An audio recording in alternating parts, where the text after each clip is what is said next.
Stop the madness. Keep it 100. The best talk show on the web is here on STMK Radio 100 with your hosts Sean L., Letty Love, and funny man Doug Million. Join us from 6 to 8 p.m. Monday through Friday. Stop the madness. Keep it 100.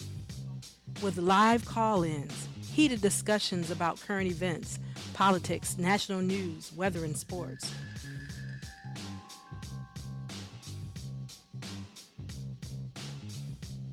Join our live online chat room and let your opinion show. Download our phone app.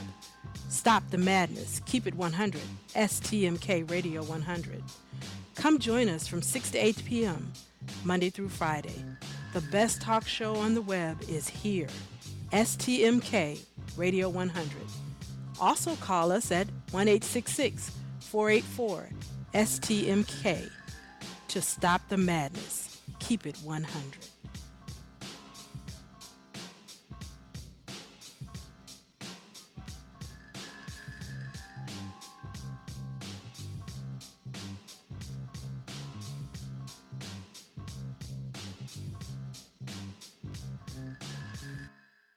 STMK Radio 100.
STMK Radio 100.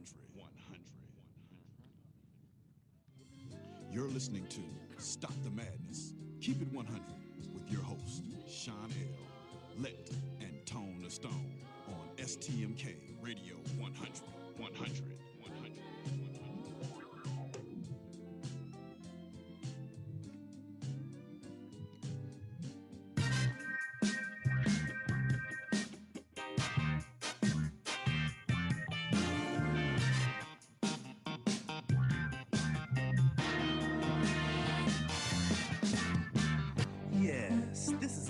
PSA, a public street announcement.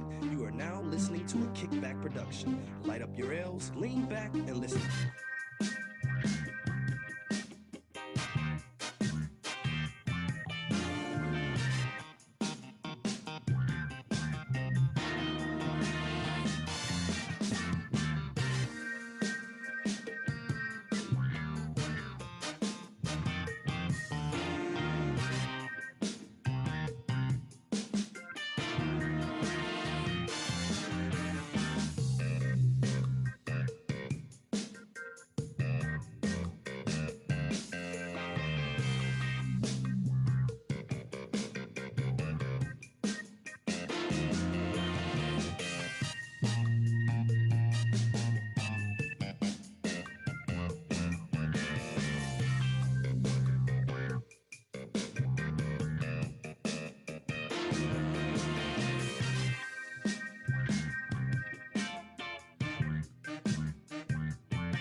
I've been here about 45 years. I'm overjoyed. However, I know that it's going to blow over here, and probably we're going to get more sick. But you know what? At least people in the future and in the neighborhood, maybe we save somebody still. Chairman Paul Manafort and his associate Rick Gates have surrendered to the FBI. It's not that we don't know that we have a problem. We've known it for years. After a quarter of a century of Frank Jackson on the political landscape of the city of Cleveland, it's time for a new generation of leadership.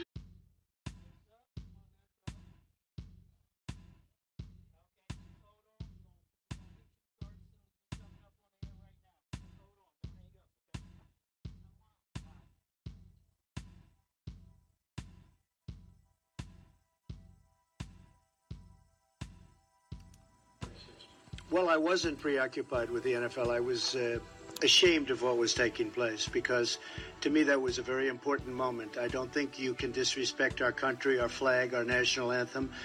To me, the NFL situation is a very important situation. I've heard that before about was I preoccupied. Not at all. Not at all. I have plenty of time on my hands. All I do is work.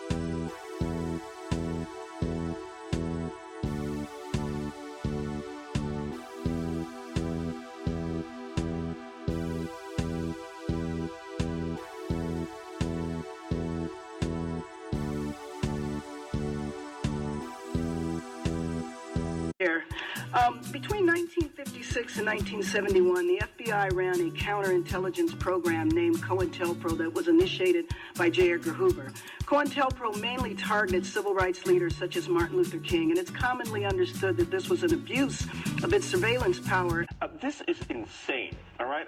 Do I have to be the one that comes out and tells the American public the last time we had a crisis of this magnitude was not the Civil War? The Civil War, they at least used the precepts of the Constitution to make a legal separation from the United States. It was George III, and it's enshrined in the Declaration of Independence. Other than putting troops in your house, many of these things are happening. If he takes away the fundamental ability for us to police ourselves and to police a president of the United States, he has done the ultimate obstruction and justice. He is dismantling the Constitution, and it cannot stand.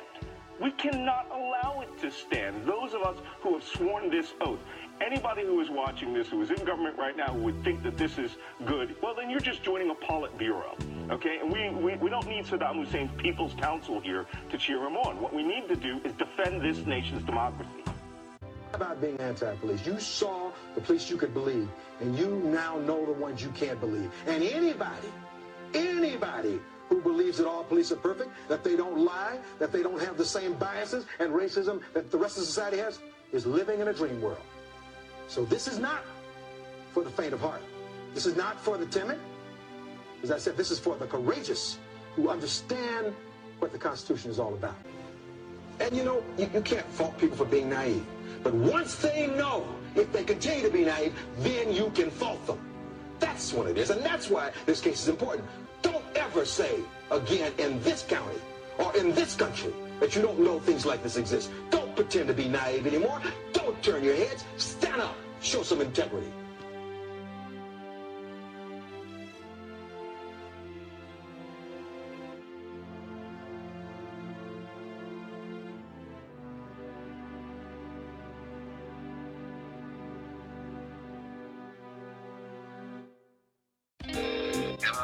Hi, Eric. Tom Murphy. How are you?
Hey, good evening, Facebook Live, YouTube, Snapchat. I'm your host, Sean L. here on Stop the Madness. Keep it 100.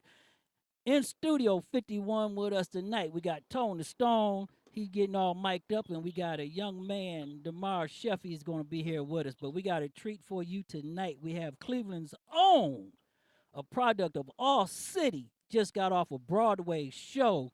Missa Charmaine Thompson is in the house with us from New York, New York. Missa, how you doing tonight? I'm doing great. How are you? We are doing great that we have you with us. How was the show this weekend? It was incredible. It was my first off-Broadway show, so it was so exciting for me. And watching the whole process come into fruition, it was the culmination of so many things that, you know, myself and all the rest of the cast have been worked on. So we were just so excited about the whole project. So, Missa, tell everybody how you got started.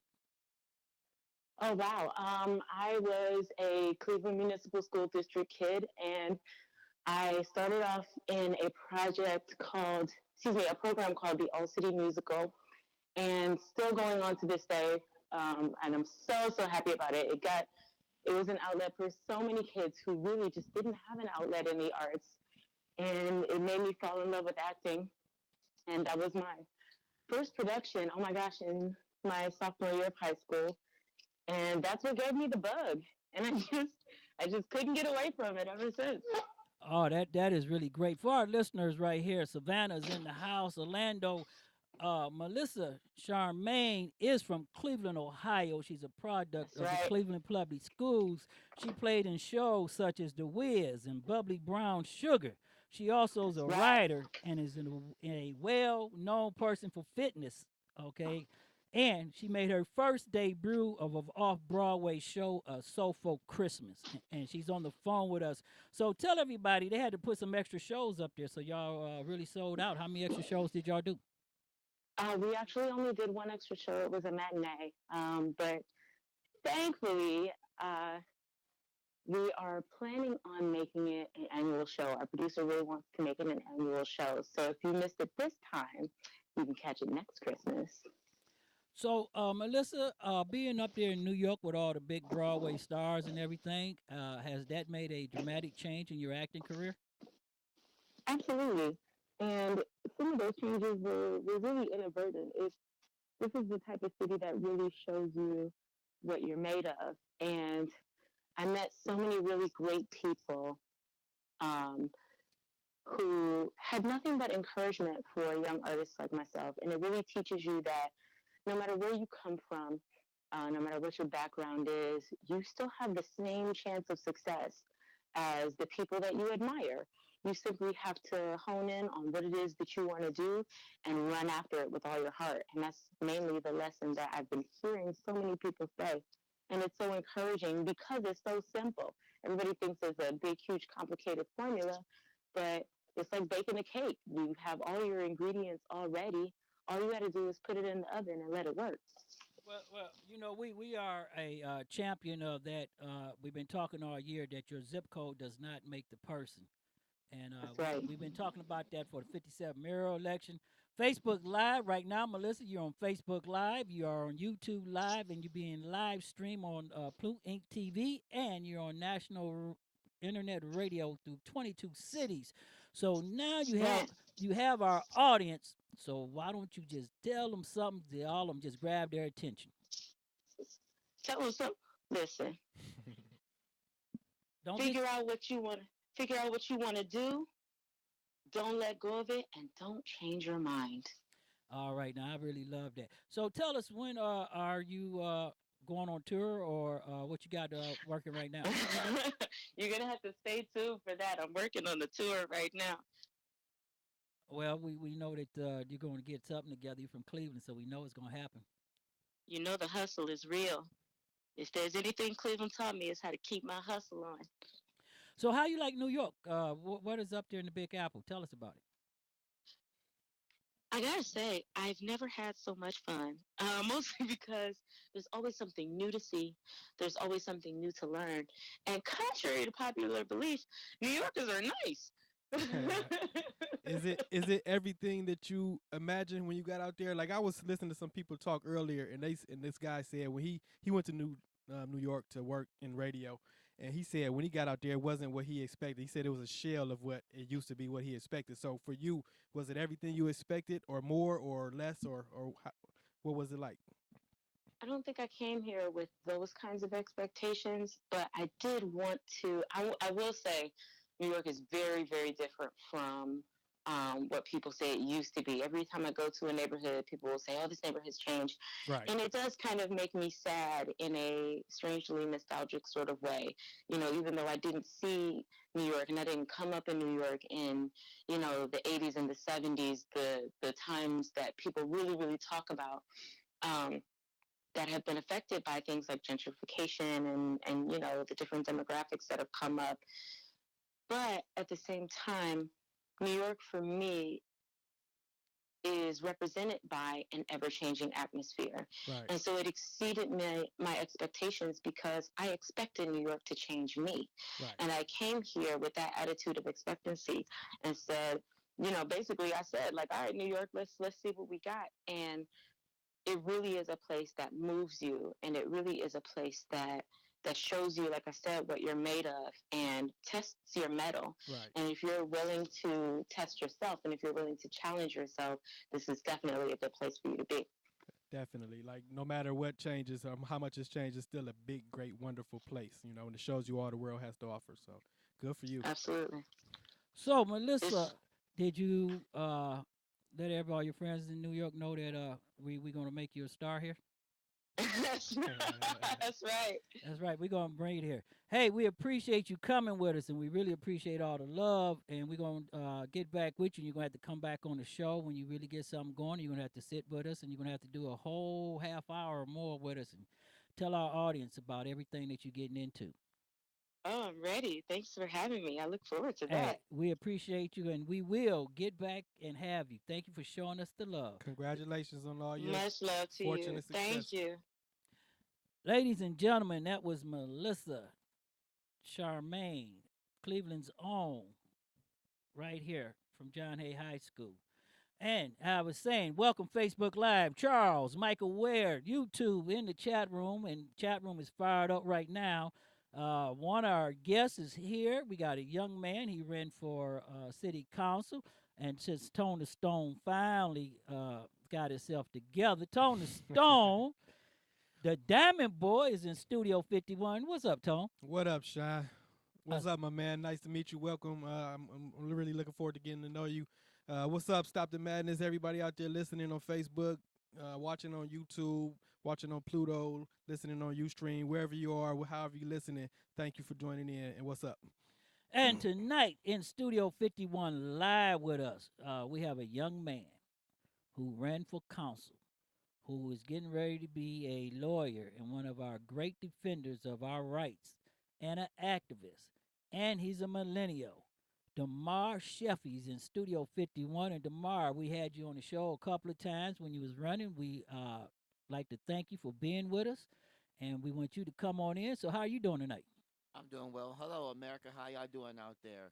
Thank you, Sean, and thank you, Tone, for having me on. I appreciate the opportunity. And once again, how y'all doing out there, America? That's right there, people. We gonna really get into it tonight because if you heard the opening and coming in tonight, we did a rundown of all the stuff that's going on in 2017, and we was gonna have one of our callers with us, Mike, but he didn't show up again. I see. I think the pressure is on. He's scared to yeah, the pressure on because he step in the spotlight. He was gonna have to talk to us, and right. It's hard talking to Sean L if you don't do your homework. Okay, right. So I want everybody to know that if you don't do your homework, it's hard talking with Sean L. Facebook Live and the chat room is rolling. We're going to go into the chat room with D Knows later on into the show. So, Demar, tell us what's been going on with you. So I lost the election, but it was a great experience and a great opportunity. I got to learn a lot and revisit some old roots of Cleveland Ward 7, the Huff, St. Clair, Superior area, Asia Town, Chester. It was great. Congratulations to City Council Ward 7 elect Bashir Jones. He won the election. Congratulations once again. I wish you the best success for the ward, and I hope you do the things that you say you're going to do. Definitely. So it was a pretty good experience. The citizens of the city of Cleveland and in the Ward 7 got some heavy hitters in that election, and a lot of ideas went into the marketplace. And those ideas is going to shape not only Ward 7 for the better, but also the city of Cleveland. So, when you was running for election and you was going to the town halls and everything, and that goes right into what we're going to talk about, the CPC bias-based policing. We got a lot of stuff we're going to hit today. But right there, as a young millennial, tell us, what did you learn that the community needs? Man, you can make a list. Infant mortality is high in Cleveland Ward 7. Just pull in just a little bit. There you go. We have the bike track that people's talking about. One big issue that's going on right now are the senseless killings by drive-by shootings. A 12-year-old boy was gunned down on East 116th and Buckeye. That was a tragedy. The shooting that just happened at the gas station just a few hours or a few days ago is just breaking. So Cleveland, put down the guns. It's no point to be shooting. Put them down. But we talked about that. Tone Stone, what show was that? About all the thefts from the railroad cars. Well, we talk about these issues pretty much every show, but that was like 2-3 shows ago when we were talking about the railroad cars. But it goes beyond that. Like, like we said probably on the last show, like, yeah, the guns are getting one way or the other, whether it's somebody in power being corrupt and faulty and giving this access and making this pipeline to our communities with these guns, or they're just getting them from any other way. However they're getting there is not the problem. The problem is that these kids are relying on them and living and resorting to that lifestyle where that's all that matters to them. So Demar, let me ask you this question right here. With all the crime, black on black crime. Mm-hmm. What was some of the things they were saying in the town hall that brought you around that you can express to our listeners and let them know?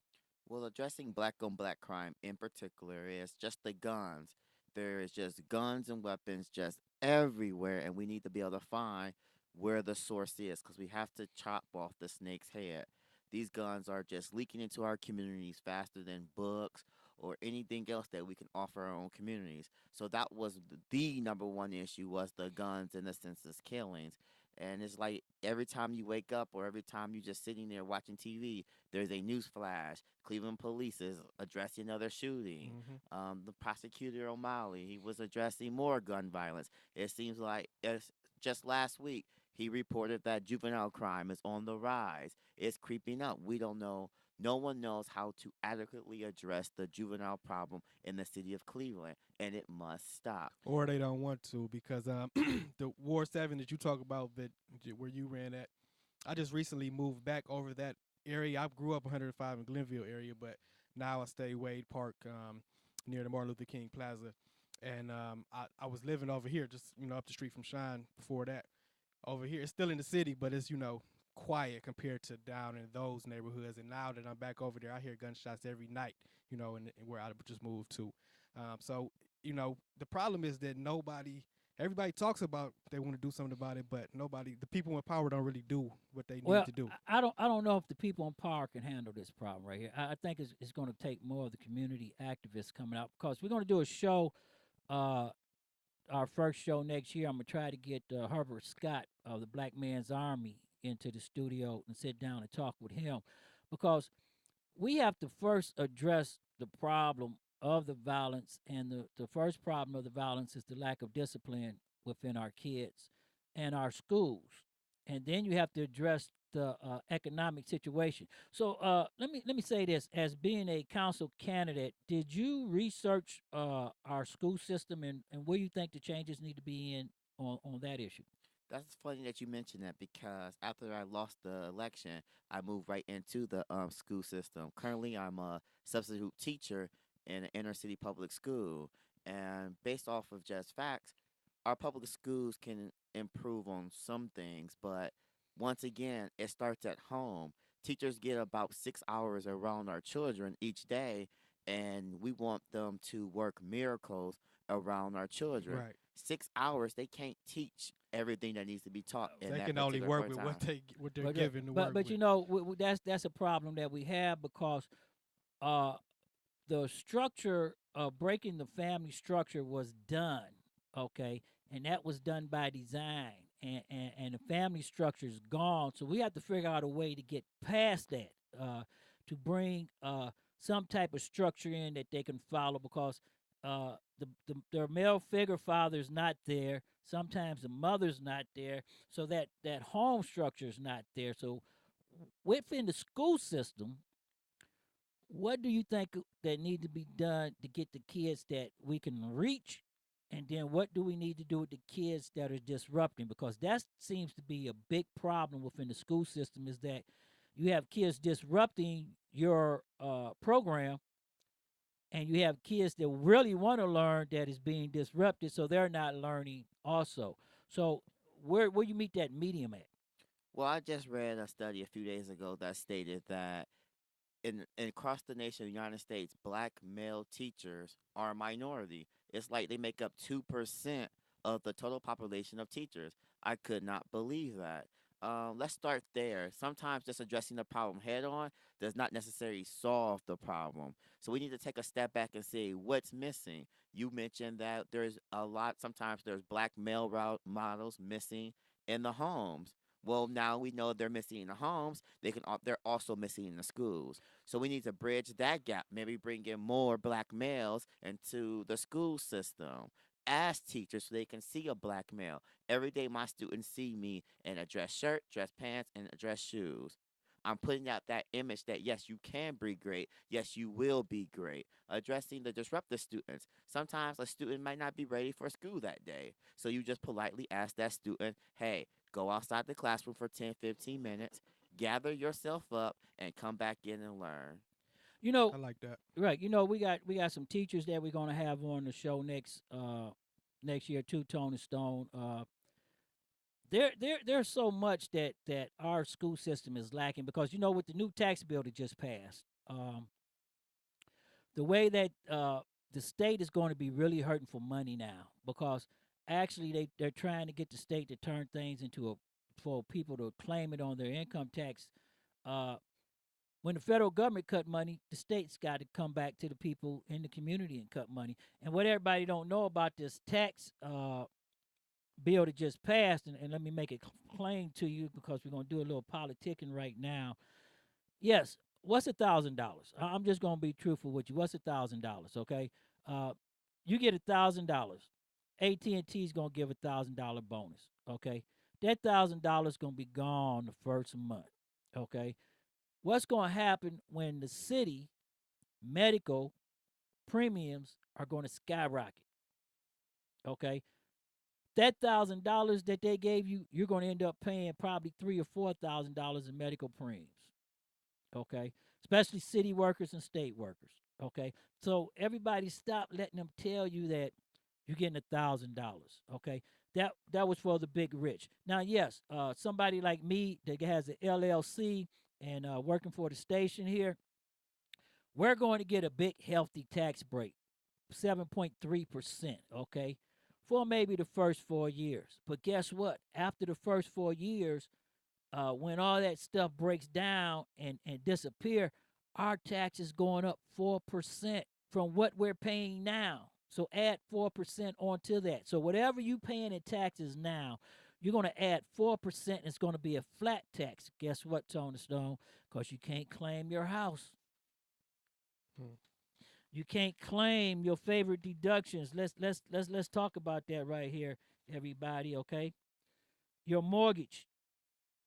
You can't claim your mortgage interest. You can't claim your student loan. Okay, 85% of the people right now in the workforce has student loans. Okay, and they owe big money on the student loans. You will no longer be able to claim the interest on your student loans. So you tell me if that $1,000 worth it. Come 2018, that's why I wanted Mike here. Donald Trump doesn't have a base. Okay, so 23.3% of the population in America is not a base. So everybody has to understand that that's not a base because 47% of the people didn't vote. But Demar, I want to ask you this right here because I remember we was had a conversation. You was talking third party. Do you actually see a third party trying to get started, and can they get up and running in time to be effective? I do believe a third party can be effective. The people just have to give in to understand that Democrats and Republicans no longer hold their interests, and it's time to shake up the electoral college. I do believe the Libertarian they forced they had a court order that stated that the presidential commission debates they had to now loosen up some of their rules to how they address third party candidates. But I want to go back and to address something that you said. I do believe Donald Trump still has a base.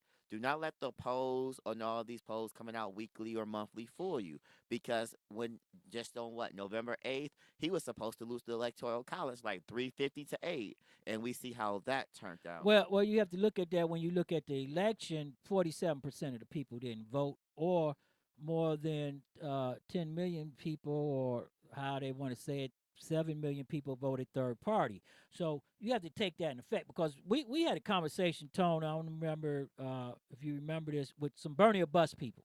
Okay, and the problem that I have is the same problem that we have right now is that we held Hillary Clinton to a higher standard, okay? And we held her to policies that her husband did. But that was by design, okay? And our black activists, Black Lives Matters, and Sean King, I'm going to call them all out, all of them knew what was at stake right here, and they went after Hillary, okay? Black leaders in the 80s went to Bill Clinton and asked Bill Clinton to do the mandatory sentence law and the war on drugs, okay? Because we was having the same problem with crack that they having with opiates right now, okay? So we have to keep it real. Our leaders looked and said, this is what we needed. They did it. Okay, it turned out bad. And we knew it was going to turn out bad because guess what? When you use law enforcement officers to take care of a problem, it creates a problem, okay? And we held Hillary Clinton to that problem, okay, and gave her an unfair shake and overlooked what the Republicans was going to do. And the people that voted third party, I said this again, that you get what you vote for, okay? And the problem is Donald Trump is shaping the courts that will last for almost 80 years, okay? He has put 29 federal justices on the bench. Do you understand what he's doing, people? He's putting people who ain't even qualified, that has never held a case, never just got their lawyer license, never had a client, never represented anybody, never had a ruling. They're going to be a lifetime federal judge. So you know what the problem is? You say you're going to keep it real. Going back to Mr. Sheffey's point about talking about a third party. That's good in essence, a third party already exists. But you know what I'm thinking, what the real solution to this problem is, because no matter who gets in office, whether it's a Donald Trump or Hillary Clinton or Bill Clinton or whatever, there are going to be some policies that are going to have some detrimental effects on Americans, you know, across the board, or Correct. one way or the other. I met a guy a few months back. I went to an event. You know, I'm into this IT and computer programming and stuff now. And I met a guy. He came to Cleveland, and he's part of a startup company that's trying to make online voting, like digital voting for people, citizens, more of a major thing where you can vote across the board on anything, like maybe for elected officials, maybe for even policies. I think that's the way of the future, where the citizens can vote for the issues, and that way the majority really determines, you know, what they want in this country. Well, your Constitution is keeping you with the majority. But this is the problem that I see, Tone, right here with a third party. Okay? The third party, if it doesn't come out strong, is going to take away from somebody else. This is what happened in the 2016 election, okay? Is that everybody doesn't understand the hate for Hillary Clinton wasn't really for Hillary Clinton. It was because of Barack Obama. Okay, so let's keep it real. The hate was because of Barack Obama and what he did and the policies he put forth, and they wanted to wipe his name off of the books. So when they split and 47% of the people didn't vote, and then plus voter, we're going to talk about that a little bit. The voter suppression that they put cross check. Okay, removing people's name. A. Michael Howard. How many A. Michael Howards are there? Only one. Over there. You sure? Because if there's two and there's one in Cleveland and there's one in Tennessee, they're going to pull you off the road. That's what cross-check did. Right. Okay. Just messing around. Each state I do want to remind people out there that each state does have their own voter laws, and it's up to the states to keep track of how they operate their voting polls. Well, the Republicans has already gerrymandered and started cross-check, which was a big issue that we talked about. Right now, I'm going to say this right now. Everybody who's listened to in the 22 cities that we broadcasting on internet radio to right now, Memphis, Atlanta, all down south. Look what happened in Alabama.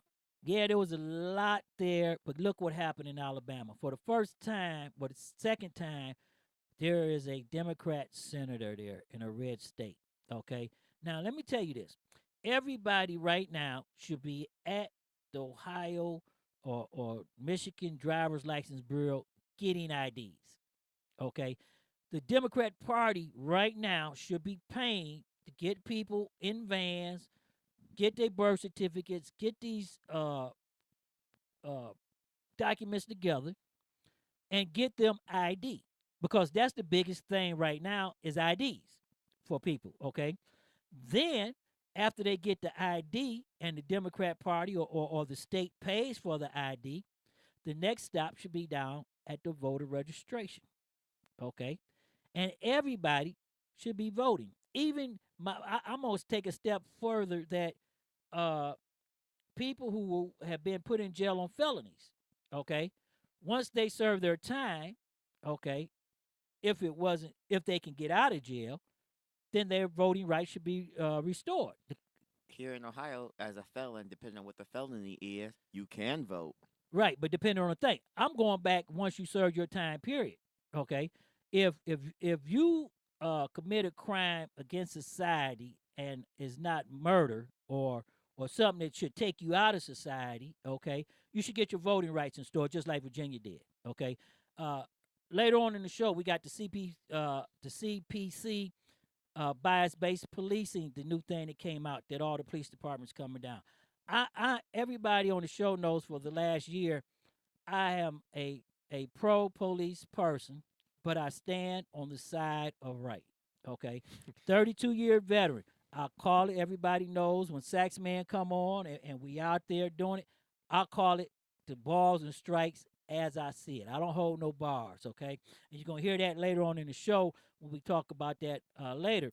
But the thing of it is if the politicians are not going to do the proper thing, then the community has to hold them accountable, okay? You ran against a young man that's doing it right now, Bajar Jones, and my Tone know that we had put it right there. But that race went and only 9 votes or something separated him and the incumbent. 13. Okay, so I want everybody to understand this, that in Virginia, a person won by 1 vote after the recount. So your vote count. I don't want to hear this. My vote don't count. It don't make a difference. It does count.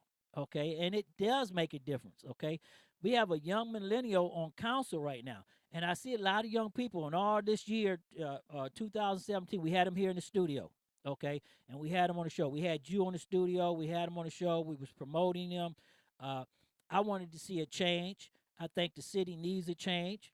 Our police department needs a change. Remember Tony Stone? I called for the resignation of a good friend of mine.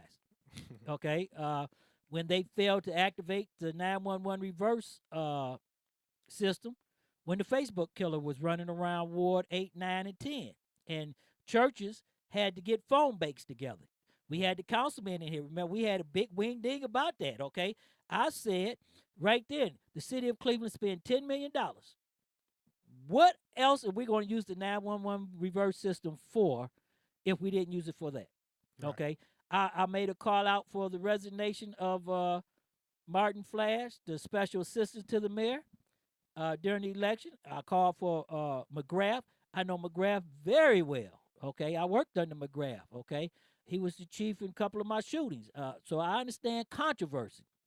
Okay. But the problem I have with McGrath is, when did Calvin Williams, and I'm going to say this as I've been saying this all along, and I said it on the panel, and I'm going to say it again on this show. When does Calvin Williams become the face of the police department? We're paying a safety director over $150,000 a year. Okay? He should be the one standing at that podium telling the citizens of the city of Cleveland what his safety department is going to do. Or they should be a side by side at the very minimum. But how you going to have your subordinate come out? See, this is where I'm pulling the line at. Calvin Williams is a subordinate to Michael McGrath. Michael McGrath makes the decisions, not Calvin Williams. Calvin Williams have to go to Michael McGrath and ask Michael McGrath, what are we going to do? He can only suspend an employee, I think, 10 days. If you want to terminate him, guess who we got to go to? Michael McGrath. All the activists and everybody's crying about Tamir Rice and the 137 shots and all that, okay? But the minute they put Calvin Williams up front, everything was okay. No, it's not okay, okay? And I want to say that. It's not okay. Just because you put someone who looks like me up there, no, it's not okay. I want to talk to the person in charge. I want to hear what he say we're going to do. I want to hear what his programs is. I want to hear what decisions he's making, why he's making them, okay? Then we can agree what we need to do. Our police department needs all the support it can get, okay? I'm just going to say this, as I said before. I'm pro-police, but I call the balls as I see them. Our police department needs all the help it can get. They allow, Zach Reed was on the show. Remember Tony Stone, Zach Reed? He talked about he wanted 400 police officers. Zach Reed was a councilman when they laid off 500 police officers, okay?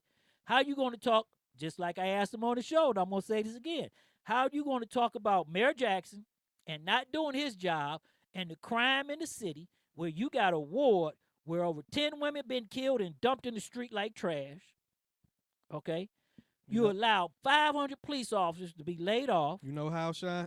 No, wait a minute, Tony Stone. Hold on, I ain't done yet. Okay, I'm gonna speak. I'm gonna say exactly what I put across there. I know Zach Reed's watching, and I know the activist is watching because I'm gonna call it like I see it. Again, as I said, you have had over 10 women killed and dumped in the city streets like trash. You allowed them to lay off 500 police officers, and you didn't call them back. You took one for one. As one police officer retired, you took one person back. Okay, so you're not replacing those 500. Secondly, you allow them to gut the police department to the bone. Auto theft unit gone.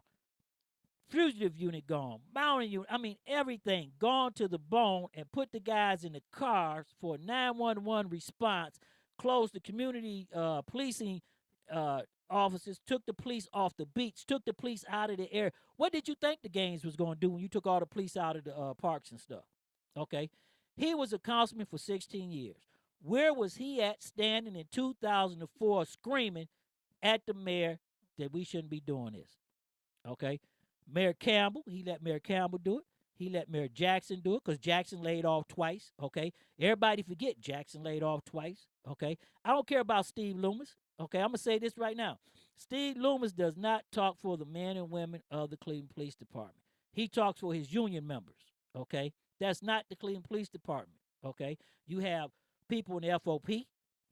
You have people that are not in the union. You have command staff person. You have other people that doesn't agree with him, but he talks for the Cleveland Police Patrolman Association. This is where I get the activists. I'm mad at the activists. How are you going to come and say Steve Loomis is racist and he's talking for the city? You're the taxpayers. That's your police department. Okay, he's not talking for you. You the boss. That's what you tell the mayor for. And Tone, go ahead. You can say how he can say it because I asked that question. How could he say it? But I'm gonna come back to you. So you go ahead and tell me. No, I mean, I already said it already. The way of the future is that, and it's not gonna happen today. It's not gonna happen tomorrow. You know, it could happen in maybe a year or so with all these bright young minds we have in the IT field. But the way of the future is that the people, you know, Republican Party drafts their version of a policy. Democrats draft their version of a policy. An independent or third party drafts their version of a policy, and the people vote a policy into place. And that's across. That's national. That's state. That's local. But that's the way of the future. That's the only way we're going to see anything. Because as long as it is now, well, people back certain ideas. But let me ask you this. Let me ask both of you this. Do you really want to put it on the people of voting the way our voting is right now? Yes, I mean because that's how it's working now. The people already have the people who get into office. They get there because people vote for them. Now maybe enough other people don't vote for them, but no matter. See the thing now, like with Trump being in the White House, is that he didn't win by popularity. If it was just solely based on the people voting into office, he would not be sitting in the. I agree with that. I agree with office that right now. But let me say this: look at the people of East Cleveland. 12,000 voters, and only 1,000 come out and vote. So if that's the type of voting that we're going to do, then you're not getting. But maybe if that's the case, and people think, well, hell, if I know that my vote is going to affect the policy and not the person who's who's subject to human nature, they're subject to corruption and manipulation. If I know I can vote towards a certain policy, yeah, I'll be more encouraged. I'll be more motivated to go and vote. Okay. Now I could go with that because as an old head, I'm gonna say this as an old head. I look at when Zach Reed said he wanted 400 police officers, and you was in this election, so Demar, you know what I'm about to say here, and I want you to speak on is that the mayor returned $8.7 million to the general fund, and our people on Facebook Live is in the chat room, and they telling us all this. $8.7 million. He went downtown to the business people because I'm gonna go to Mayor Jackson now, okay? There's no way Mayor Jackson should be our mayor. Eric Brewer had one of the best policies and the best platform, but guess what? He was too controversial, so nobody listened to him. Okay, and when that happened, it just threw everything out of the thing. You look at Johnson. Okay, Johnson was trying to be too slick. Okay, he was trying to be the brother of the people, but he wasn't with the people. Okay, how you gonna come and be my brother if you're not there with me? Okay, then you look at Zach Reed. Zach Reed flip-flopped and came around. He lost the Black Lives Matters and he lost the black activists when he took Steve Loomis's endorsement. Okay, now there again, I'm gonna say this again. How are you gonna stand with Tamir Rice's mother and call out the police, knowing that it's a tragic incident and things happen, okay? But you stand on the side. Once you made that call, you got to stay there on that call, okay?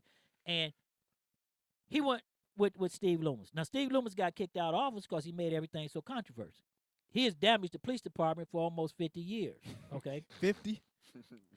Well, I'm gonna say 50 because I'm not gonna be around that much longer. Okay. Oh, Okay. So I'm gonna say 50. I thought you said he was been around 50. No. I said he damaged the police department for 50 years. Okay. Here's the problem. The problem, we go back to the community and try to get the community. You said there was 12,000 people in the city of East Cleveland.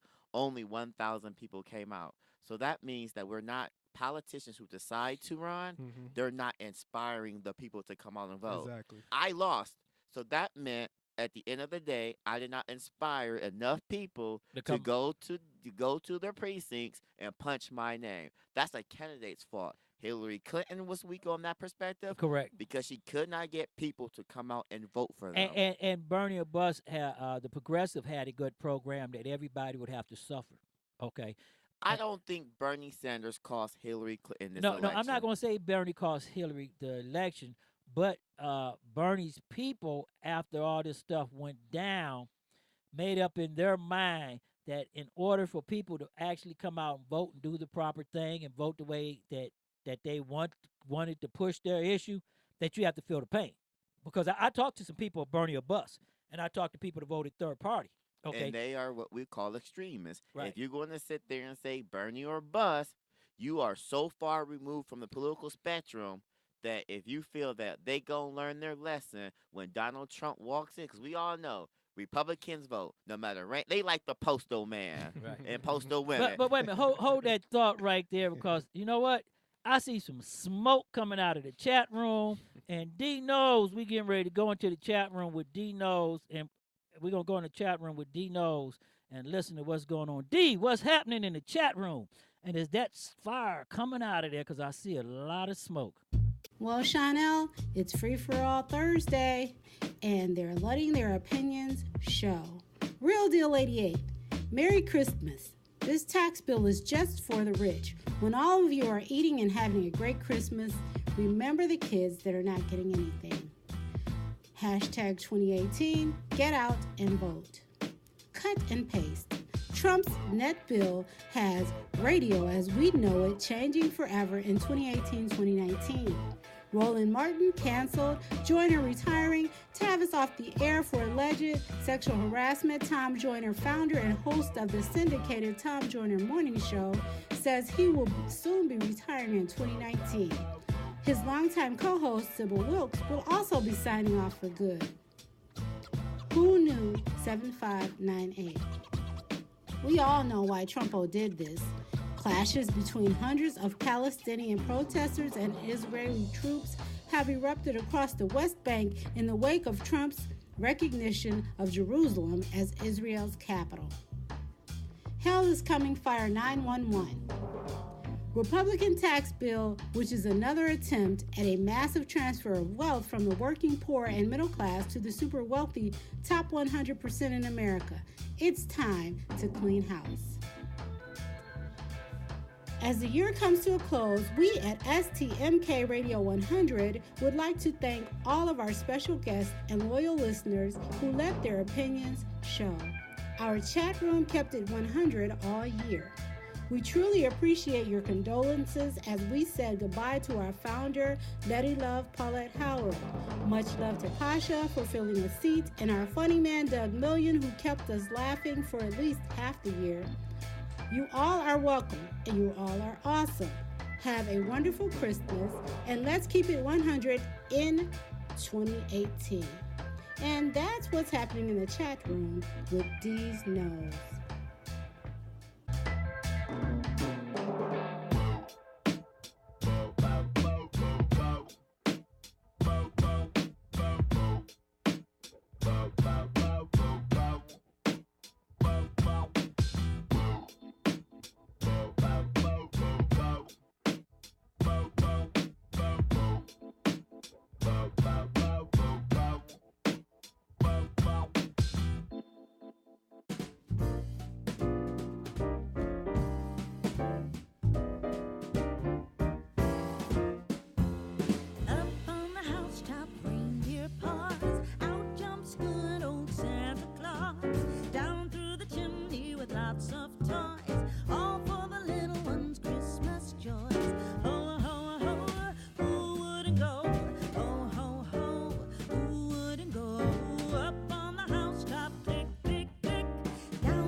He's brought us to the brink of nuclear war, obstructed justice at the FBI, and in direct violation of the Constitution, he's taken money from foreign governments and threatened to shut down news organizations that report the truth.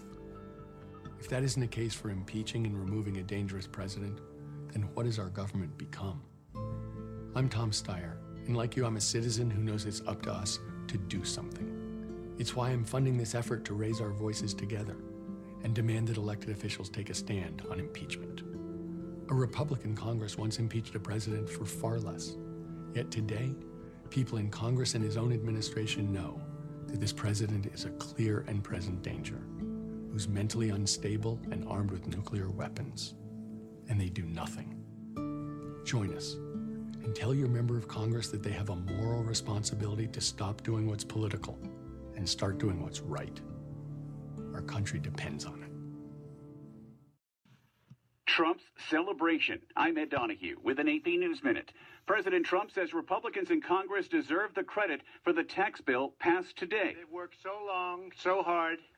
It's been an amazing experience, I have to tell you. Hasn't been done in 34 years, but actually really hasn't been done because we broke every record. The tax overhaul bill provides generous tax cuts for corporations and the wealthiest Americans, while providing smaller cuts for middle and low-income families. Boston Cardinal Sean O'Malley says his predecessor, Bernard Law, did good things, but he kept child molesters in parishes in Boston for decades. The hurt is still there. The healing is still necessary. And we must all be vigilant, particularly for prevention of child abuse. Cardinal Law died in Rome. He was 86. Wall Street at the close, no gains today for the Dow, finishing down 28 points. I'm Ed Donahue.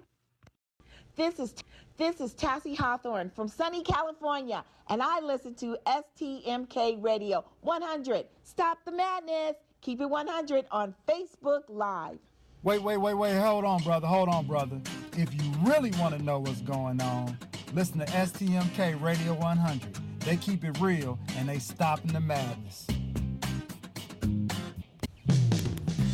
This is Christina in Savannah. I listen to STMK Radio 100 on my way home from work. Every Thursday, they keep it 100.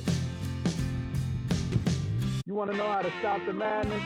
Listen to STMK Radio 100 and keep it 100.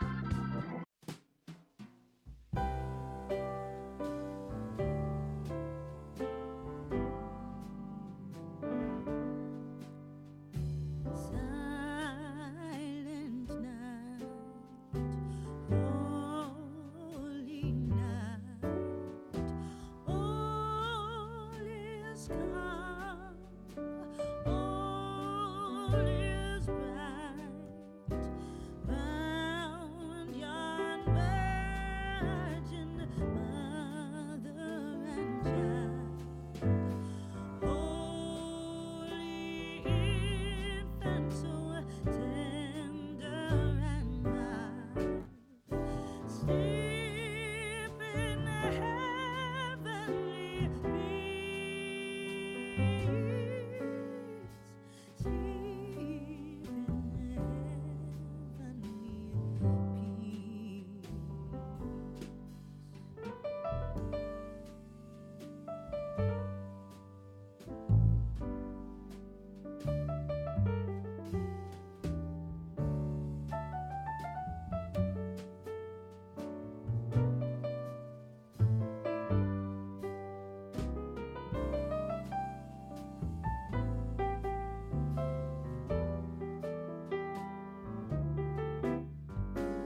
And now back to John with the weather. Yes, Andy. Tonight, a big storm. Storm this! Get the soccer offer from Pizza Hut and Pepsi. With every 2 medium pan Super Supreme, you get a real soccer ball and 4 cans of Pepsi for free. Yes, a real soccer ball and 4 cans of Pepsi for free. Yes, Pepsi the soccer ball.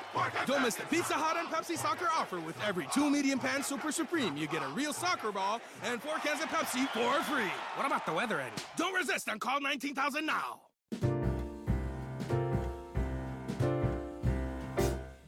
We wish you a Merry Christmas. We wish you a Merry Christmas. We wish you a Merry Christmas and a Happy New Year.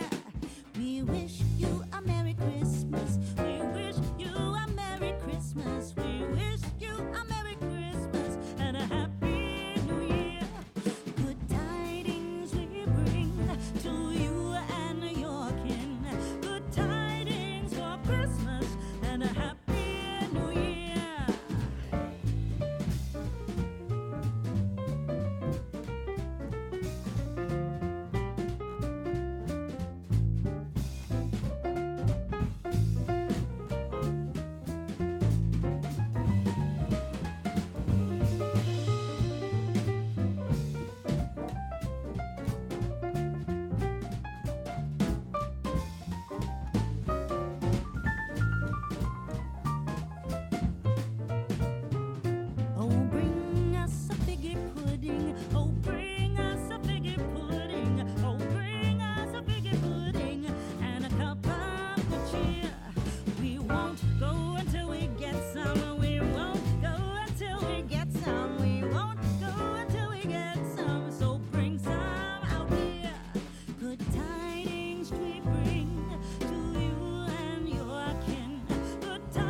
tuned in to Stop the Madness, keeping it 100 on STMK Radio 100. And now back to your host one more time, Sean L., Let, and Tone the Stone. Hey, we're back right here. Tone the Stone in Studio 51 with me, and we got Demar Sheffey. Welcome back. Hey, we was talking about earlier about the tax thing right there. Demar, and you was saying something. Go ahead and let us hear before we went on vacation. I mean, before we went on commercial. See where your head at. Yeah, we yeah, I'm looking for vacation. We stopped you from breaking it when we had to go to our break. But go ahead and tell us what you were saying. So this tax bill is a really bad bill. It's really, really terrible, in the words of our President Trump. It hurts everyone who relies on Obamacare because he's effectively revoked or removed the individual mandate. So it's going to hurt a lot of people, about 13 million people right here in the state of Ohio. I do not see how our Republican senator signed off on this bill. Also, the child tax credit has also been decreased. So single moms who are struggling out here, who was looking for that extra pocket money for their children, is now gone.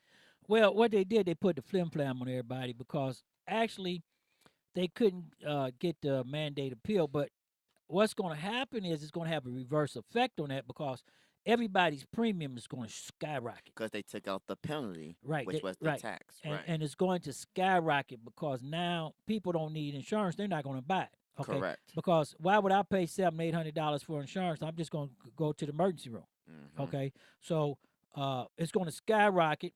People in the medical field right now need to start saving money, okay, because they're going to start laying off.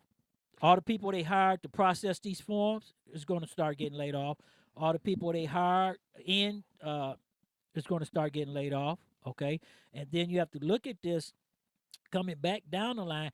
They're talking about the stock market, okay? The stock market has failed us 2 times already.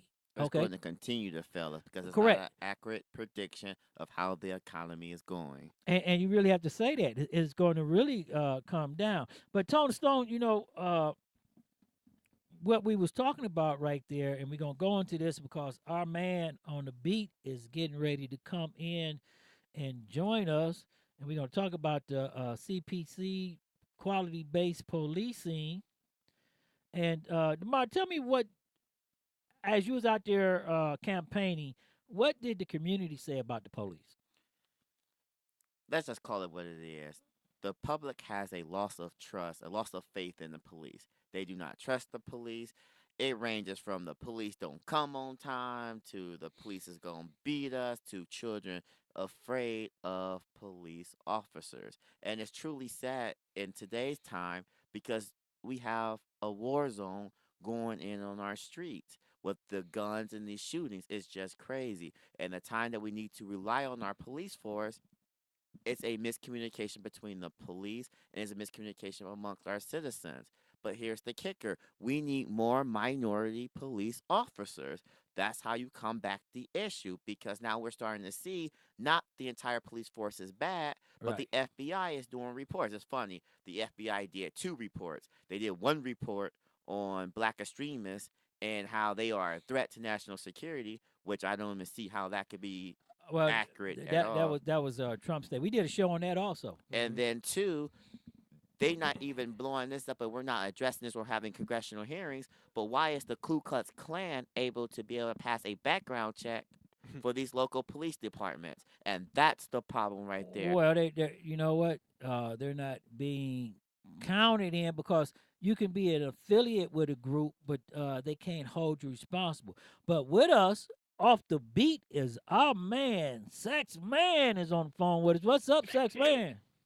Hey, what's going on, Sean? Get home and look at my wounds, man. What's happening? Hey, everything's all right, Saxman. You know, we was just talking about, we just went into the CPC bias-based policing, and Demar, our young millennium politicians, was talking about how the community. See, but Demar, what I want to add, what I want to say is that is it the community's faith shattered because the politicians haven't been doing what they're supposed to be doing, or is it shattered because they have not gotten the service that they feel that they should have got? It depends on who you ask, where they live, and their income. That's Right. basically what it But is. because if you look at it, when we lost 500 police officers, and I'm just going to have to say this, when we lost 500 police officers, we lost our service. Okay, and you can't get the type of service that you're looking for. Policeman coming in every time, because if this policeman's at my house and he's covering a zone of 2 miles, 3 miles, okay, and they're only 2 in that zone, the other 20 people that's calling in is going to have to wait till they can get somebody up. Okay. And they knew that in 2004 when they laid the 500 police officers off. So I don't think that you can actually put that on the police department where it comes to the politicians. But Saxman, what's happening on the beat? Well, Sean, that's interesting because that was an argument that was on the table back when Jane Campbell was mayor. And that's when all the crap happened. And that was a big argument on the table behind that. But Right. it was all economic. It was all economic, Sean. It was all economic. Because the problem we having in law enforcement today, and I just sat down with a couple of chiefs, police chiefs on a panel and everything. The problem that we having in law enforcement today is the same problems that they had in law enforcement in the 50s and 60s. The 50 was when the police car came popular. It took the police officer off the beat, and the car became a wall between the people and the police. Okay, in the 60s and 70s, the Vietnam protests and all the social unrest for civil rights and everything, they used law enforcement officers as a hammer to oppress the activists. Okay, and it's the same thing they're doing now, the same exact thing. Okay, and the way that that problem was solved, okay, is that they took more people from the community, as you said, Demar, and put them in position to come into the community and police their own community. Because our problem is with the police, I don't think that the community mistrusts the police. I think the problem is that the police are not communicating with the community by getting out those cars, going into the stores, talking with the store owners, not coming back at the end of the shift, sitting in the bar with the bar owners, not coming back into the community meetings. I think you see too much brass, okay, and not enough officer, so we can say that's Officer Saxman. And if Officer Saxman does something, I can sit here and testify to the character of Officer Saxman. You know, I think that's what's missing and hurting law enforcement. But Saxman, as this is our show for the year, our last live show for the year, and we being broadcast live all over the place, and everybody jumping in on us. What's going on with this new accountability of police officers? In the last 90 days, 17 police officers is doing some serious time. You can take social media and the new technology of cell phone. Because before that, it's the way of the future, Sax. Hey, Tony Stone. I just did a thing, Tony Stone. Since June, 32 police officers doing serious time. Oklahoma, you got one police officer doing life for rapes he committed. Texas, and this was shocking last week when this came across the AP from Texas. You got a police officer in Texas that they fired for shooting a guy that was fixing his alarm on his own truck. Baltimore, you got 7 police officers that just went to jail doing 15 years in federal penitentiary for robbing drug boys and making false charges on people. Now that's well deserved. They should have got more time, but the guy who was fixing his alarm, that might have been a little excessive to fire him. You know wait a minute. Then you got Baltimore. You got another 7 officers that are facing termination, and their case, hundreds of cases being thrown out for them planting drugs on suspects by the body cam. That hurts more than anything, because that hurts not just the officer, but the credibility of that department itself. That's bad. That's terrible. Right. That's awful. Then you have, wait a minute, let's break it down all the way down. Then you have another case in Baltimore where a black police officer was killed because he was getting ready to testify against 3 other officers, and nobody knows how he died. But see, this is the question I'm going to go back into the chat room about, and I'm going to bring this out of the chat room, Demar and Tony Stone. You can get it because I don't know if Saxman going to get on it. But here go a guy that was going to testify against, 6 police officers in a federal case. Why is he on the streets? Right. Okay. Then his partner is supposed to be with him. Okay, and they're looking for a homicide looking for a homicide suspect. Okay, because they're homicide detectives. Now, this is the problem that I have with this. If me and you looking for a homicide suspect, why am I going to let you walk up on somebody by yourself and I'm going to stay across the street? Then I don't know what's going on, and nobody knows who he got shot by his own gun. Nobody knows who shot him. No description of the person or nothing. Okay. He was set up. He was murdered, baby. Right, and that's the question everybody asks him. Did police officers kill one of their own? Of course they did. Then you got the case in D.C. We're going to run down in D.C. You got the case in D.C. where the guy got fired for shooting the guy in the chase that rammed the police car. And then you come back to Cleveland. You had Alan Buford on trial for for involuntary manslaughter for shooting a suspect. And then you go on down the line. But I was shocked in Texas, and you go to the other cases. How about the one where the guy said that he was going to shoot the black guy? He was determined to shoot the black guy. Yeah, that one's in Chicago. Now that case is really getting ready to come ahead, because Chicago has 4 cases that's coming ahead next year. Okay, They got the sergeant. They got the case of the way they shot the guy with the knife.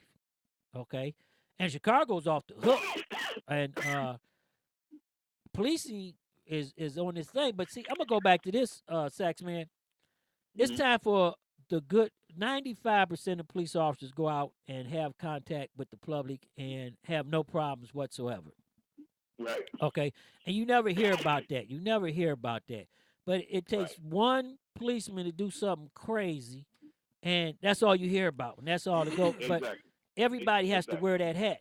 Shine and Saxman, you know I love y'all, and I know where y'all coming from a place of pride for serving, doing the service y'all did all your lives. But I want to say that first of all, that number is a little liberal. That 95%, I want to say that's very liberal. Well, I'm a Democrat, so I'm a liberal and a progressive, so it's supposed to be 95. This is nothing new, man. Like I'm not, we're not going to even go and say the cliche all cops aren't bad cops, blah blah blah blah whatever. But what's going on in the police force is nothing new. The worst new. of the worst, I'm talking about the conduct of the officers and the things they do. It's new that they're getting brought up on charges and caught for it so often nowadays, thanks to technology. But it's nothing new. I just watched a documentary last night about some cops in New York. They were hired hitmen for the mob in New York, and that's been going on forever. This type of stuff has been going on forever. I seen that, but Saxman, you know what? Tony Stone was waiting to throw that one on you. I wasn't going to even go to New York. You know he was getting you over there. So this is nothing new, man. So and my point is, no, Sax, listen, I wasn't finished. I just wanted to throw that in real quick just to let you know that I know you guys know from being seasoned veterans and from being intelligent. You guys have, I mean, y'all don't expect you to say it on air, but you've come across some police officers in your time that you knew were bad guys, and I'm not talking about. I would have arrested them and. Well, no, you can't arrest them unless you know what they're doing, but you know in your heart, like this guy is a piece of shit. He's a no good, whatever. And but my point. But anyway, my point was originally that this is nothing new. That number is very liberal, Sean. Well, and. It's not that most people go out into the most officers go out into the field and don't have any problems with people. They're human. I'm a cool dude, and I have problems with people all the time. Well, let me ask you this question. That's just the human nature. Wait a minute. But when you're in a position of power, hold on, let me make my point I'm trying to make, because this is another thing that I kind of gathered. They hire police to be brute enforcers. They hire police to be tough guys, right? But anybody with any experience knows that the toughest guy isn't the loudest talker and the one who's quick to flex. The toughest guy is the one who can diffuse the situation, who can step into the face of the loud mouths and diffuse it and alleviate problems without having to resort to violence. Those are the toughest guys. Okay, but I want to ask you this question. Hold on, Saxman, because I want to get to something, because he dropped something on your head. When was what year was they hitmans? Was they in the 50s, 60s, 70s, 80s, and they got brought up on charges in the 90s, and they're serving a life sentence right now. Oh, Saxman, they spent their whole career, 20, 30 careers as on a mafia payroll in New York. Saxman, he went back 30 years to drop that on your head for the last show, or the last lie. Oh no, he didn't do that to you. We can go back, and it's still happening today. That's just one example of some people who got caught.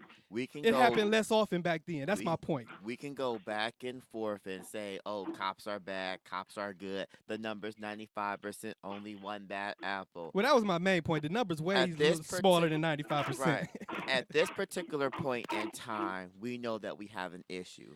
We have a police issue. We have a community issue. How do we bring both those issues together so that the police can properly police and the community do what they need to do? With the invention of Facebook and things like that, I will agree with you on something that you said, that there always have been bad police officers. It's more in the light now. Correct. I don't think we see any Black Lives Matter on the police force that's just saying Black Lives Matter for the police force. But we do know that there are Ku Klux Klan and right extremists on our police force. We do need the FBI. They go back 10 years. I have people who were special agents. They said that, they was interviewing my third grade teacher. Maybe we need to increase the level of scrutiny we do for our men and women. And I agree with that. We need to, not only do we need to raise the standards, okay, and this is where you go back to training from the community. Like I said, training people to police their own community. The way I got started, the BPO, Basic Patrol Officer Program. The way that a lot of the young guys are getting started now in the Cleveland Police Explorer program. That is a great program, and every one of those young men that was in that program is in a professional job right now, okay? So they learn, and you can train them if the community get involved. But let me say this right here, Demar, since you brought that up and you brought it very eloquently down. What do you think if you had got elected into office? what would you implement to improve that relationship? Well, first, because y'all raised some very good problems, and we need answers to some of these problems. I need an accurate answer of how many police officers we need on the field to police our citizens. If the time wait is 7 minutes, I need something from the police department or the safety department and asking, how many police officers do you need? How can we get these police officers on the street? We need to find a way to put more cops on the street if it's need be. We need to address that problem first right there with the community. We need to integrate more cops into the community because we know now anybody can open up their phone and put a cop on Facebook Live.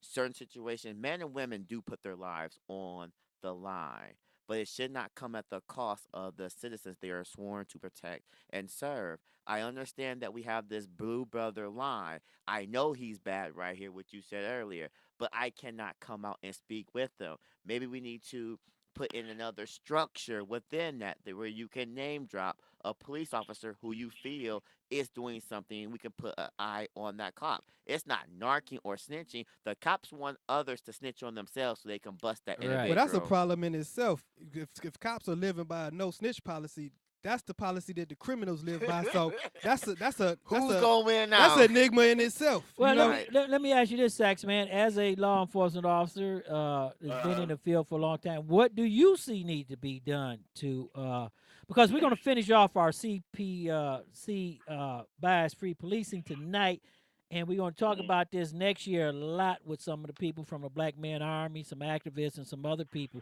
So tell us, Saxman, as a law enforcement officer, what do you see needed to bridge that gap and bring the community and the police department back?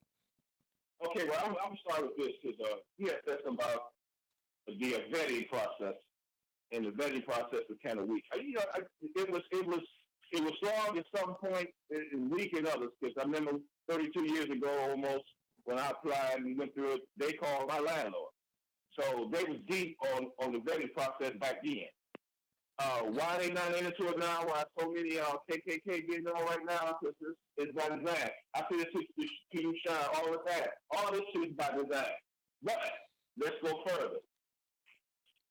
Something I said last year or 6 months ago on the show, Sean. When I used to patrol the Lakeshore neighborhood, everyone knew me because I got out the car. I went into every shop, every store, every gas station, every neighborhood, the apartment buildings. I knew everyone. I talked to everybody. Oh, my shit. I had the 10 to 6 shift. And doing all the 10 to 6, they knew I was out there working, and I was about business. I was about law and order, and I was about cracking heads to get out of line. But I also was about getting people in order, making sure that the people like me, they understood me. You can ask my ex-partner. He said the same thing. We handled it. They knew us. They had our phone number. We hung out in it was 1, 2, 3 neighborhood bars that the cops went to. And we knew everybody. And everybody knew us. We were going to have a drink with the neighbors and hang out. The stores, the gas stations, the convenience stores, the 7-Eleven. The kids knew it. Never had an issue because we got involved with the community. The reason why it's not that way now, they were to sit in the car and drive for 8 to 10 hours and just burn that city gas up, go on radio runs in their ship and get on that body. Half of them don't live in the city. They live out of the city. Right, that's one of the biggest problems, Sax. They not involved in the community because once they punch out, they go to the suburbs. They drive 30 minutes away. That's why they're not involved in the community. But is it because 911? Well, you know, maybe they're working 911 where they don't have the free time to get out the cars. Think about that. Running from car to car. Right, running from car to car. And then it's like you said, Sean. It's like you said. You got we're gonna use 23 zone, which is over here in Lakeshore. We're gonna use 23 zone. I know that zone well. You have maybe 3 cars working that zone from 185th to 140th. All right, and then over St. Clair and back over to Lakeshore. You might only have 3 cars working that zone. Well, you might only have 2, right? You might only have 2 officers. Right. Yeah. That's a big problem with personnel shortage. It's a major problem. When you work on deployment, you got to work on deployment first shift on getting these officers out here. He asked the question, how many officers needed, right? I said $5,000. Reason why I say 5,000, that covers the employment of all three shifts and the rollover shift. Well, we know that's not logical, but at least 2,000. Why isn't it logical? Let's go with that number and say that number is, for the sake of this conversation, legit, right? 5,000 legit. 5,000 legit. The first question I'm gonna ask you as a is that feasible though? Like it is feasible. Where Imagine the money gonna come from? The money that we spent with bad officers on the street beating up people. Oh, okay. But see, there again, that's the subject there. But if we're gonna put 5,000 on, then that means we're going to have to hold the department and its officials to a higher standard to make sure that we don't have those officers out there. Because what's going to happen once we get on the payroll with 5,000 officers and we're still paying out that high money for what's going on? Well, that's where you start. That's where leadership come in. No matter if it comes from the mayor's office, city council office, or the chiefs, lieutenants, or sergeants, or supervisors. That's where that built-in leadership. How about putting the law in? And I've been an activate. Talking about this law, and I know Tony Stone gonna love this for you, Sax, is that let's start saying okay to the sergeants and the lieutenants and the captains who supervising these officers. If you turn a blind eye, you suffer the same penalty that this officer do that commit the crime. That works as well. Okay, yeah. Okay, because that put the responsibility where it really belongs in the first place. Right. I think in theory. In theory, that already exists. But once again, who's going to tell? Like it all boils down to somebody holding those officers responsible in the first place. No, they don't exist. In theory, it exists. In theory, it exists. It's probably on paper too. But who's going to enforce it? Who's going to enforce the policy? You can't hold somebody accountable if their higher ups aren't enforcing the policy. Wait a minute, Saxman. No, he didn't say that. Oh no! Did you say that? Oh no! Sax, I can't hear you over the cow foghorns, whatever those are, man. Hey, Saxman. Saxman, wait a minute. Take a volume. Saxman, he been waiting. Give me some of yours. I know you got plenty of drugs. Saxman, he been waiting for you, Saxman. But hey, Saxman, in the YouTube chat room, Russell Wilkins want to send this to you also. Either you're part of the solution or goddamn it, you are the fucking problem. You know, as we talk about that, and I want to say that that is a classic example of getting the community and the police department back together. This new policy that the judge is looking at right now in the Cleveland Police General Police Order that was drafted 10/9/2017 is 6 pages. This is some really hot stuff right here, especially some of the stuff they're coming down. And Demar, you was part of this, where if a police officer use force and don't report it, the person who observed him to use force can be fired for not reporting that officer.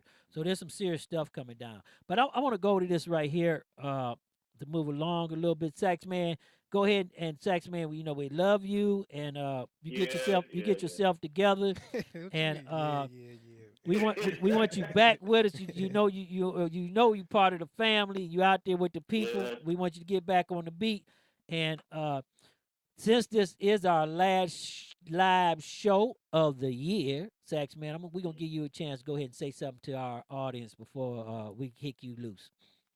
Well, I got to, I go in for, possible surgery. It depends on what they're going to find when I go back in on the 9th of January. Hopefully your boy will be put back together piece by piece. Right now I'm falling apart.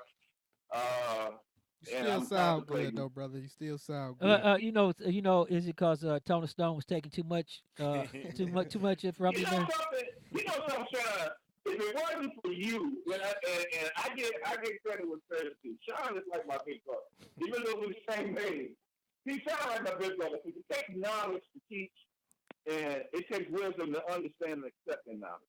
So I'm wise enough to listen to Sean. Sean is wise enough to teach me. And Sean has been really, really wiring me up for what I should do and to get myself together, my life together, my career together. So I'm going to take heed on a lot of things you said, Sean. to get together because your boy Sax is falling apart over here. Well, you know what? Got, Hey, we gonna wish you all the world. We wish you all the luck. Russell Wilkins in the chat room from LA. You know they all love you. They're gonna go to Facebook Live, and I told them they can leave you a message over there. So everybody's switching to Facebook Live. And Saxman, have a good Christmas and New Year's, and we will get back with you, my brother. God bless you, man. Be safe out here. Man, be good. I hope Santa Claus brought you everything down to chill me in. Well, I got to go out and get mine for myself, Sax. That was Saxman, our man on the beat, live with us. You know, Tony Stone, I'm going to say this, you know, Saxman be keeping it real with us, and he go out there with the people and keep it real. And next year, we're going to even get better. But I want to bring this to the thing right here because we're in the bottom of the hour, and I want to talk about this. As we know, black radio and radio is coming to an end. And our man, Roland Martin, they have kicked him off the air, took his show down. You know, Roland used to keep it straight to the hill. Next year, Tom Joyner is leaving the airways in the Silver Wilkes. And you have Travis Smiley. He's been removed from the airways. So all the serious people who talk about black issues, talk about voting, and main issues are being removed from the airway. And this is something that we have to get together on, okay? And I'm going to say this. You have to support, and I'm telling all the people because we get all the great support we have. We picked up 5 cities. 28 podcast shows been kicked off of our network carrier, and they went under, okay? And Roland Martin's show was one of the best shows going on TV One, and they're kicking him off the air. So I feel blessed that we're going to be on the air come January 1st, and we're going to be even better than what we were. Definitely. And we're going to do everything. But people, you got to start supporting people that's coming out speaking about the issues that affect you. And got to be real. Just right. If you say you want to change, if you say you don't like the way things are, then you got to support the people who are trying to keep a light shining on it, and you got to make the effort to see the change that we all want to see. You know, a lot of people going with podcasts. Cassandra McDonald's getting ready to do a TV show and come up and do a radio. We're gonna get her in the studio with us to do things. Voice It Radio. Hood Radio, I don't care who it is, show these individual people some support. Get with them because this is the new wave that's coming. For the people that's watching us on Ustream TV, this is your new way you're going to watch TV. People that's watching us on PLUT Inc., this is the new way you're going to watch TV, streaming from your smartphones, okay? AM and FM radio is about to fall to the wayside, and if you don't have cable, your TV's gone. But who can afford $300 and $400? Okay, and with net neutral, it's even going to get worse because now AT&T can pick what shows you see. Okay, they can pick how you see it. Okay, and everybody has to understand that we, as a people, they're going to shut down our platforms. I don't know how long our voice is going to roll, but we are a podcasting station, so we're in a better position than a lot of them. And I wish I could get Roland Martin to come on the station with me and come on sit down because the brother kept it real. But I want everybody to hear from Roland. Today he did his last commentary and his last show for TV One. And I want everybody to listen to him and listen to him in his words, how he said goodbye to everybody and what he had to say. Yeah, sophomore at Jack Case High School in the Houston Magnet School of Communications. We could not go into the studio in our television class in the first semester. We had to learn all of our terms. In the second semester, we were allowed in. When we walked in, the class was Mary Waits, who was influential in my life. All the students rushed to the set. I looked at Mary Waits and I said, where does the person sit who tells them what to do? She said, they sit over there in the control room. I said, I'll be in the control room. Let me be clear. Even there, I was the best student. I was voted the best student in my high school by the teachers there. I I didn't want to be on air. I could do on air, but I also learned what was happening behind the camera. Why? Because I wanted the power. I wanted the power to be able to determine what our stories were. I didn't want somebody telling me what to say or do. I wanted to be the one telling what to do. That's why in my career, when I had an opportunity to intern at CBS News in Dallas, I turned it down to work at the Houston Defender under the Sonseria Messiah Giles, because I wanted to be able to be in a place where I didn't just carry a tripod, but I was able to cover the stories. That will also happen when I was in college, when I worked at KBTX TV, and Jeff Braun was the news director, and he made it clear when I was a weekend sports anchor job, and every person in the station said Roland Martin is the best person to hire for this job, and he made it clear he was not going to hire a black man. When his friend Alice Brown took me on a walk, and she said, Roland, he's not going to hire a black man, I eventually quit when I didn't get the job. And so he gave it to one of my classmates, and John Oakley was a great guy, but I was the best student at Texas A&M when I was there as well. And the point I'm making is this here. I then went on to run 3 black newspapers and the founding editor of BlackAmericaWeb.com and news editor for Savoy Magazine. I'm saying all of that is because I've never believed that white media was more important than black media. I've never believed that that mattered more than anything else. I always believed that black folks deserve quality, deserve a talent. See, when you have this whole philosophy that somehow if you work in black media, you can't cut it anywhere else. Here's the reality. I can cut it against anybody at CNN or MSNBC or ABC or CBS, but I chose to do this. Why? Because I believe you deserve a different type of news. I believe you deserve something different. Now, we've had folks who work on this show. We've got staff right now, and they'll tell you, I was a mean old cuss. They'll tell you, man, he was hard, he was difficult, he was challenging, he jumped on folks, didn't like mistakes. Do you know why? Because you deserve that kind of show. You didn't deserve to have mistakes in chyrons and mistakes in video and mistakes in the script. And so, yes, I was that particular tough because that's how they were tough on me when I was coming up. I also made sure that when it came to this show, it wasn't just about hosting the show. The only reason I'm hosting this show because I'm also the managing editor of this show. That is the final say-so in everything editorially, because we need to have somebody who has a clear vision, who wakes up black, who thinks black. I would often tell my staff, you got to wake up black. That doesn't mean that your black skin, but your thought, your consciousness has to be black in terms of how you see the world or how you see the news. That's why this show is different. That's why you saw black generals. That's why you saw black economists. That's why you saw civil rights attorneys. That's why you saw black millennials. That's why you saw black mothers and black fathers. That's why you saw African Americans in all other fields, because I was intentional with what I was doing. And there's some people sitting out there who told me over the years, brother, you need to be in the pulpit, you need to be preaching. No, folks, I need y'all to understand. I was in meditation years ago, and God said, Roland, I got enough people in pulpits. I got enough preachers in the world. I need you exactly where you are. All you got to do is read the Psalm where God says, I saw you in your mother's womb before you even got here. I think it's Psalm 139, if I'm correct. And so he said, I knew what was going to happen before you got here. And people are telling me even right now, why don't you run for political office? No, because this is what God has called for me to do. People have been trying to get me to run for office since I was 25 years old. They've said, we'll pick the office, we'll raise the money. All you got to do is say yes. And I told them no, because this is my destiny. This is what I am designed to do. Nobody has ever silenced my voice. Oh, I've lost jobs before. I've been fired before. Oh, when CNN ended my contract, all these people said, hey, man, your world is ending. I had some black folks who actually I was doing a deal with said, well, since your media profile is now lower, we're not doing any deal with you. I said, how am I getting a nationally syndicated radio show and a daily show, but you telling me my profile is lower? No, that's not how it works. It was Jonathan Rogers who said your voice is important, who said we're going to put you on TV One. This network will be 14 years old on MLK Day. I would have been here 13 of those years. Alfred Liggins said we're going to do a daily show in 2012. We launched in 2013. Why am I saying all of that? It is because this matters. It matters because it's you. So let me be real clear. This show is ending. Oh, I'm not.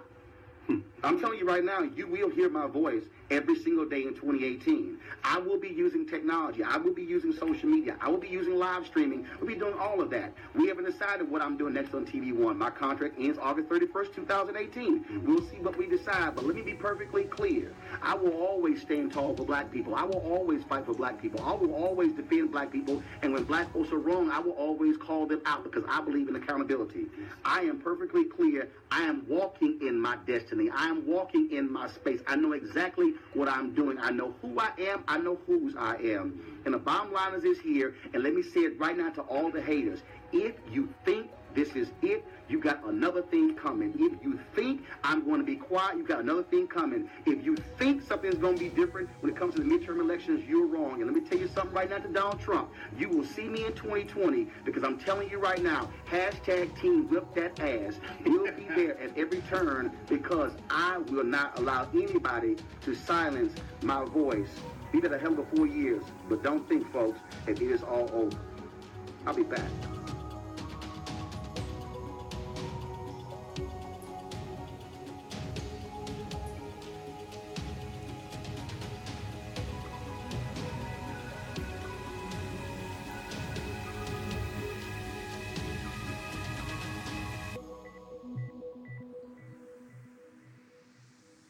Now you heard Roland Martin, and that brings us right here to the bottom of where we're going to go. People being socially engineered by social media or news media or TV or radio to records or whatever to think what they want you to think. And when they start breaking down people who think like you or talk or come and talk about your issues, where's the issues going to come from now, Tone? You know, that's scary. Well, first of all, enough respect to that man, Roland Martin. That was polished right there. You know, everything he just talked about, that was polished. That's what that was. But where's it going to come from? Well, there's an abundance of sources. Like that's a loss to the community. That's a loss to the voice of black people. You know, and first, I want to say one other thing first. You know, like I respect him and everything. Like me, you know, I don't really ever want to just pigeon my hole into being the voice of the black people, or you know, I want to be the voice. I want to be a universal voice. Right. You know, that's me. But he has his calling. He said it's a calling. You know, he you know, it is what it is. But anyway, so that's a loss to that community, to the voices speaking for black people. That's a loss. That's going to be a loss that's going to be noticed. But there's an abundance of sources. Somebody's going to step up and take the place. Well, we hope so. You know, there's always, you know, there's these podcasts. There's people, you know, on social media. You know, if you listen to some of these people have something to say. They might not have the outlet like Roland Martin has or whatever, but maybe that's where the next one comes from. Because socially engineering the community is a serious issue, and everybody has to understand this. This started way back, and it started back in 1863 after the Bacon Rebellion. Okay. Putting the information that you want the people to have. It's happening right now with our politicians, okay? They're telling you what you want, what they want you to know, not what's actually going on, like with the tax bill, okay? A lot of people going to wake up the first of the year and find out that they've been hoodwinked, as Malcolm X say, okay? And they're going to find out that the people they put in office lied to them. And you know 45 lies all the time. Yeah, he lies more than, you know, Has more he than ever even told the truth yet? He lies more than I think, you know, anybody we've witnessed in our lives historically. But you know, it's the same old thing. You know, he's just another one. He's just another face, another body. Right. You know, somebody in the chat room asked me about social engineering. Social engineering is a psychological manipulation of a human. Okay, it's associated with social science, but it's also usually caught among computers and information that people put out. Like when I say social engineering, to bring it to the point where everybody can understand it is the Russia investigation, where Russia put all this information out on social media to make you think what they want you to think or bring you into there, even when they was acting like they were Black Lives Matter, okay? And a lot of people came after Black Lives Matter because of what the Russians put on there, okay, and put out on social media. So look at the rappers with was socially in talking about drugs and guns that made so popular in the community. Go back to with the rappers calling our females the B word and acting like that.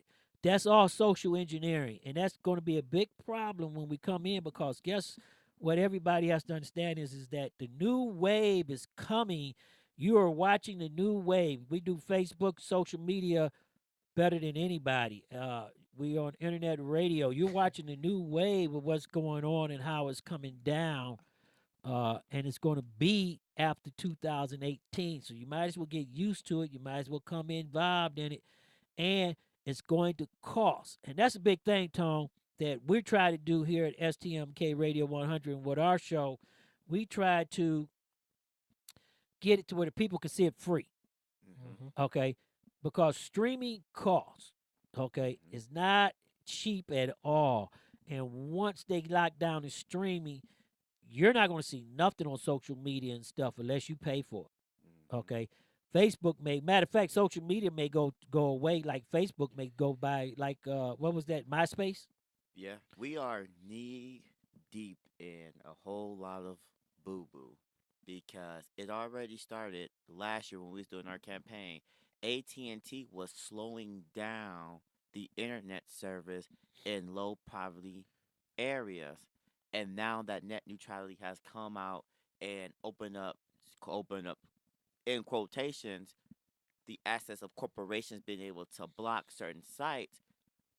This could lead down to legal implications, and of course, we have Donald Trump in office, Right, because with freedom of speech, right, being because you look, hindered. but not only that, look at the FBI report you just talked about. In the FBI report about black extremists coming on, in that report, Tony, remember we pointed out that the number one threat to law enforcement officers was sovereign citizens. Okay, and they have committed violent acts on law enforcement officers up to murder, and a lot of them live here in the state of Ohio. Okay, and we talked about that.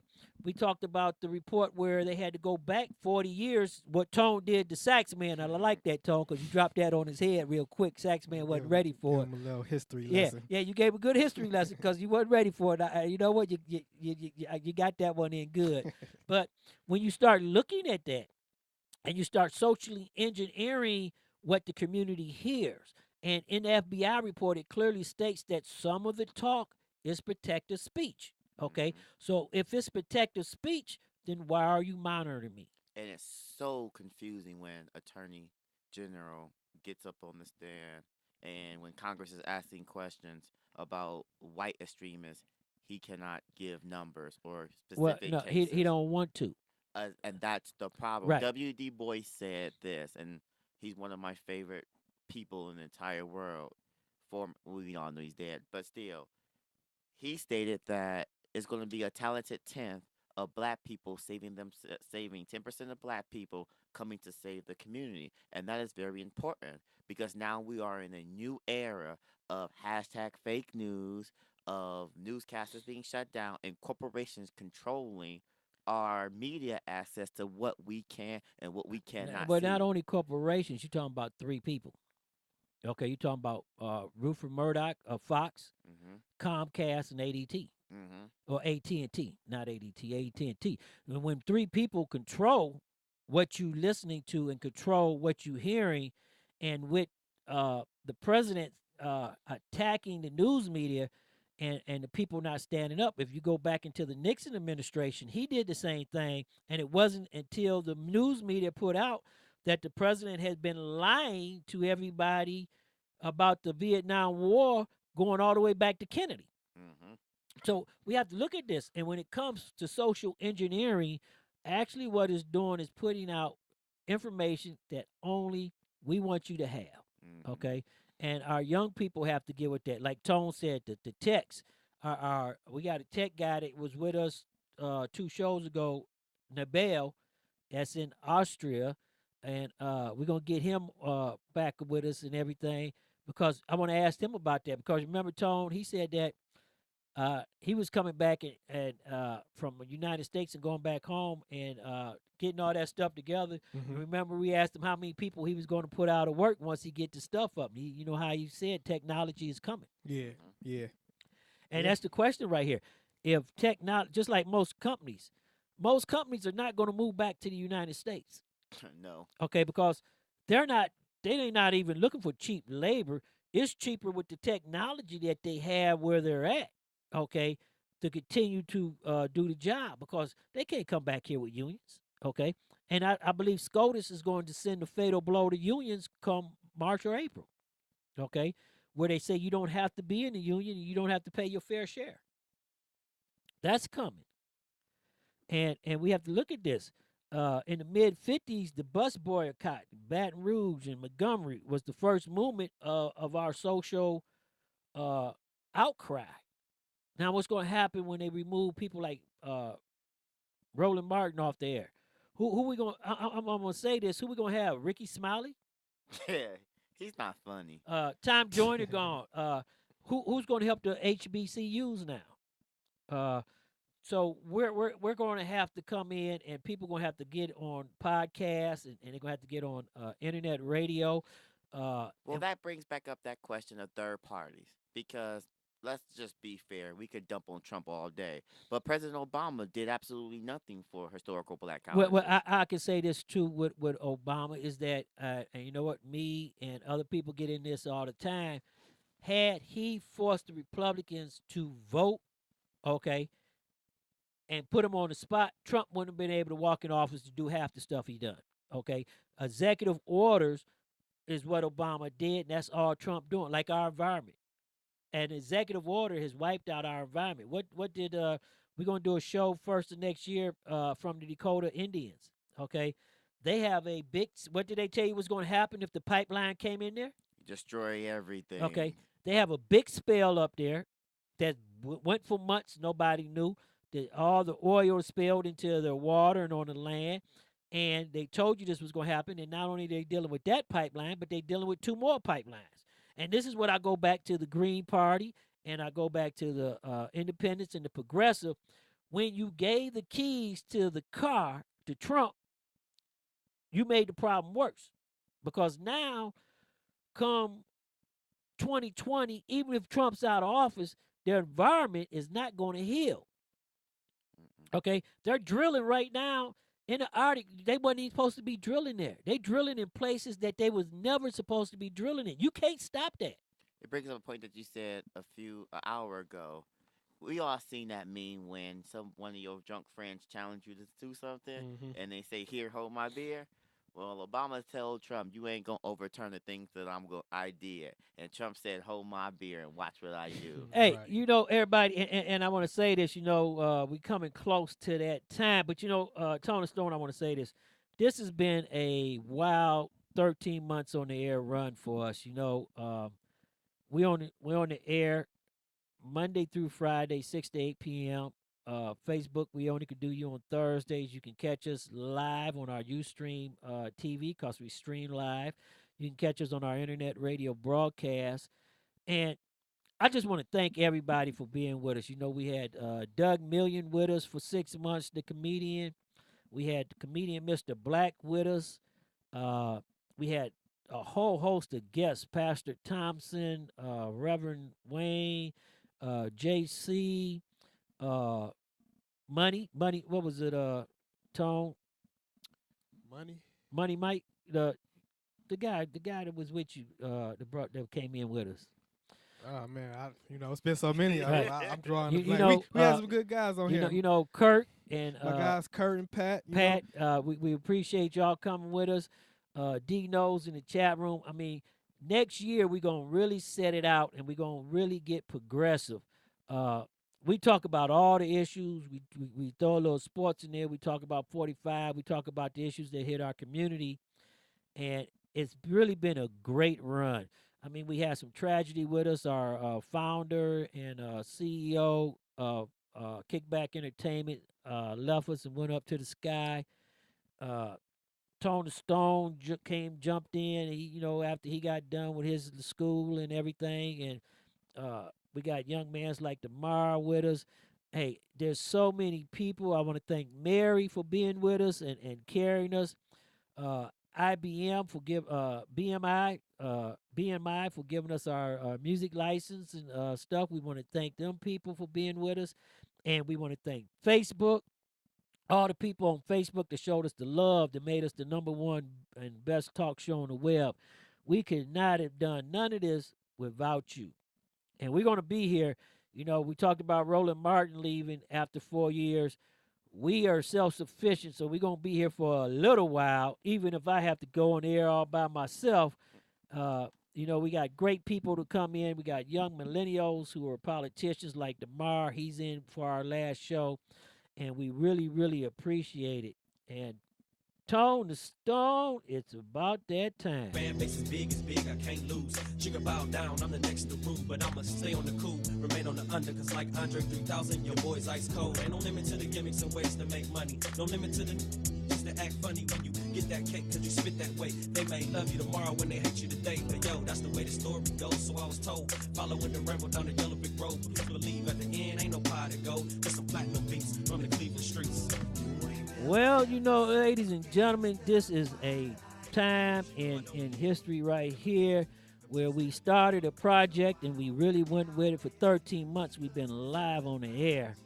And people at Stop the Madness, Keep It 100, want to wish you a Merry Christmas, a Happy New Year's.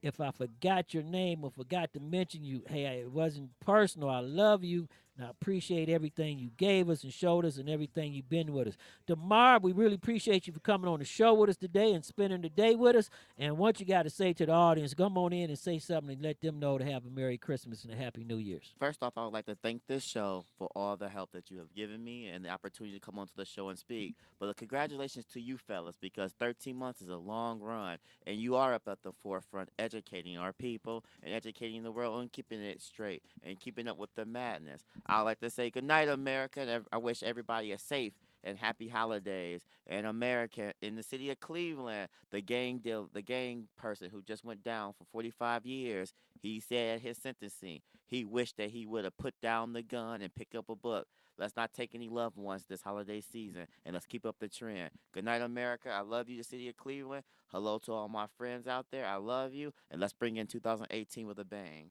Hey, you heard that. That was Demar Sheffey, a young man and young politician. He ran for Ward 7. He didn't make it, but he will be back. Tone the Stone, the Diamond Boy, sitting here with me. Now, this is my right-hand man right here, and the boy is shining real good. Tone. I like that name. If I ain't said it enough times yet, I like that name, the Diamond Boy. Sean, I want to thank you, Demar, for coming in and being on the show with us. And I just want to let you know that despite you're not in that council seat right now, the fact that you're so young and in the position and in the place and, you know, doing the things you're doing, that's a win in itself. So, you know, the future is bright ahead for you. Keep up the good work, man. Thank you. And, Sean, I want to say, you know, it's been a long year. It's been a great year, a lot of great shows. You know, it's sad that this is the last one of the year, but like we say, 2018 is only bigger and better, so stay tuned. We'll be back for more. Hey, it's not the last one of the year because you can get us on demand at Mixcloud, SoundCloud, YouTube Live, or at STMK Radio 100. And you can see us every night, 6 to 8 p.m. on Ustream. Just go to Facebook page, STMK Radio 100, or Stop the Madness, Keep It 100 Facebook page, and you'll see us. As always, I'm your host, Chanel. I want to say happy Merry Christmas and Happy New Year's to everybody out there in Facebook land and YouTube. And as always, peace, love, and happiness. See ya in 2018. Be here. Peace.